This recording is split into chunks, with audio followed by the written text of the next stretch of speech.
Hello there, wonderful people. I'm here to give you a few tips. I am here to share some knowledge that I acquired throughout the time playing Bannerlord. Hopefully it will make your next or first game better. And let's dive into the first tip. And first tip is that leveling in the late game gets kinda rough. Bannerlord does leveling a bit differently. The higher level you get, the slower you will level. And eventually you will hit a brick wall when you will level up very slowly. Therefore the first tip is to plan ahead. If you are playing vanilla game, I recommend you choose one weapon you will use. Rest will be wasted points. Same for ranged weapons, choose only one. Also, I recommend choosing either riding or athletics. Now in your documents, find Bannerlord folder, go to configs, open the engine config text file. Here you have things to play with. But this tip is about the cheat mode. Here you can change this to 1 and toggle the cheat mode on. It will allow you to teleport around, control and click wherever you want. By opening inventory, you can see all the items. And also you can open console commands by Alt and the weird key or usually open cheat codes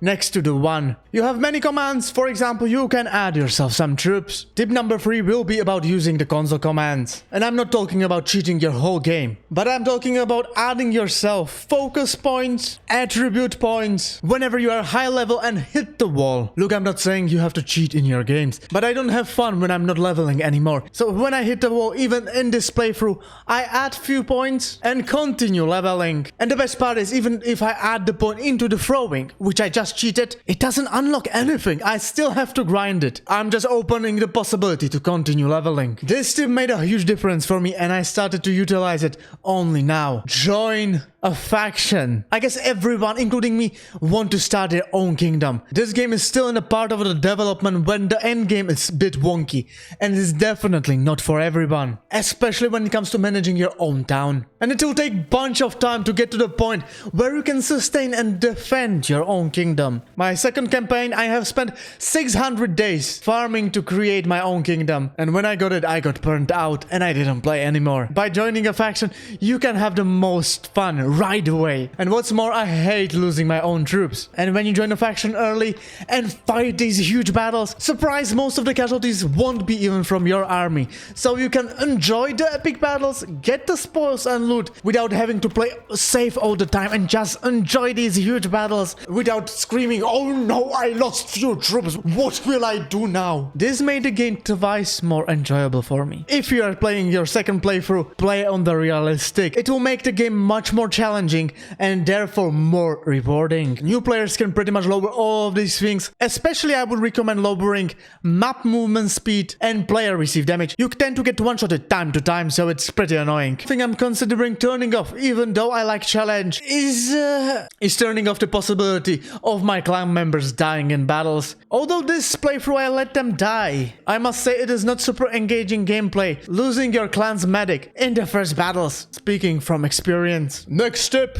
clicking N on your keyboard will open the encyclopedia. Now you can easily find anything you want. Want to find a hero early, for example a medic. Color, he was a nice medic, but oh, well, that's unlucky. Also, this way I like to do some things. If you turn off the possibility of your companions being perished, you can find them early on and have fun leveling them and getting them now from the start. However, be careful, they cost a lot of money. Now some tips about leveling some of these skills fast. Riding levels especially fast by shooting and getting kills while on the horse. Smithing, by the way, don't go for this, go for this line. Levels really fast by creating high level items and make some good cash doing so with completing orders. Tactics can be increased early on by sacrificing your troops and escaping from the battle. You can level up roguery insanely fast by going to some town, go to the keep, go to the dungeon and stage a prison break. However, you have to be prepared because these aren't easy. Make sure you have good civilian outfit. After winning battles, you can level up charm by letting your captors go. Leadership is a bit tricky because you can do it mainly in the late game. You will have to create an army best weight with your own companions, which will cost 0 points basically. And as you can see, if they will join you, you just have to walk around with them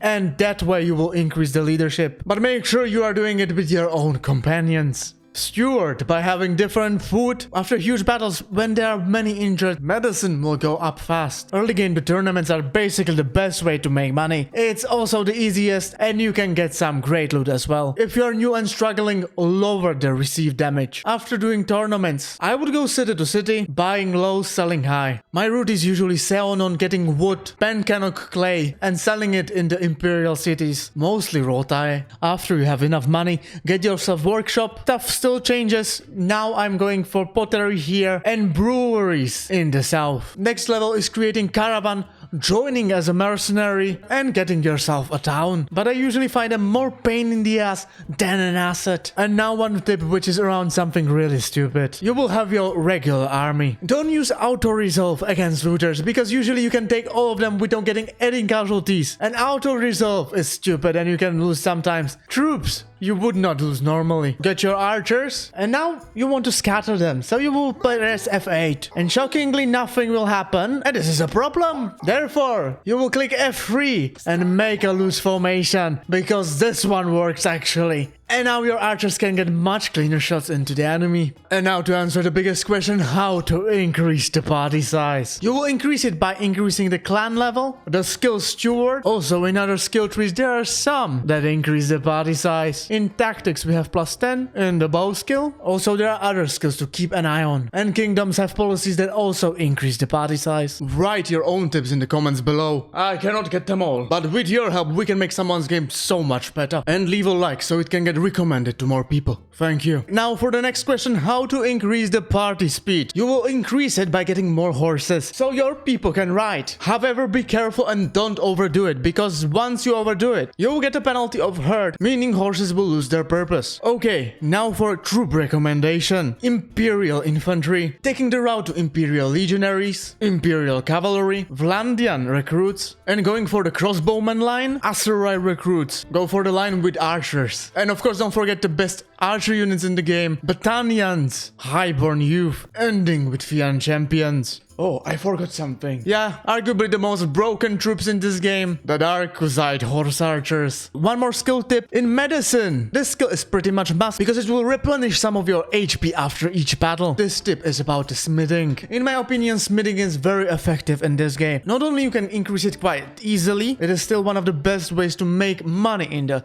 early to late game, like always. Best part is I don't think now it is broken, but it is very profitable still. And also, who doesn't want to create their own epic weapons? Like, this will in my opinion add so much to your gameplay. Look, you might lead a lonely life, but you don't have to do it in Bannerlord. With the next tip, get yourself a wife. Firstly, make sure you have good enough charm so you can persuade her. But I won't blame you. Saves coming through this process. You can get any wife you want, but I recommend Lina because she's incredibly skilled. Not only amazing in battle as a companion, but she's also super good at managing towns. This is a normal person bonuses. These are hers. And now you want to increase your influence so you can do stuff in the kingdom. Like taking any castle you pretty much want. You will come to them and you will donate some troops. Like, I'm not saying like 124 legionaries will be cheap to get, but this is a way to boost it fast. But personally, I usually don't do this. I just fight for my kingdom and the influence will come naturally. And honestly, maybe donate troops in the worst case scenarios. It is just good to know there is an option. And now we are in battle again. You know, I really enjoy controlling my own troops, but if it is not for you, just select all your troops and click F6 and you will give your troops their own command. You can also level up tactics. But before I will get to the last huge tip, this game is called Bannerlord. Therefore the banners are important, but you seriously do have some crappy selection and not much you can do with it. You can visit the banner site and here you can create far more interesting banners. However, be careful. When you're choosing things from here, use only things that are already in the game. If you use some of the handmades, it will crash your game. Once you create your banner, you will just copy the code. You will press B on your keyboard and Ctrl V, which will change the banner you have created. And now for the last huge tip of the game, the best way to get a town when there's a rebellion. Because if you take the city right now, it won't create one huge war and you can create your own kingdom or join the other. So this is the easiest and best way. Alright, boys and girls, leave your tips down in the comments below. If you enjoyed this video, don't forget to leave a like and I will see you next time. Ciao, ciao, and take care.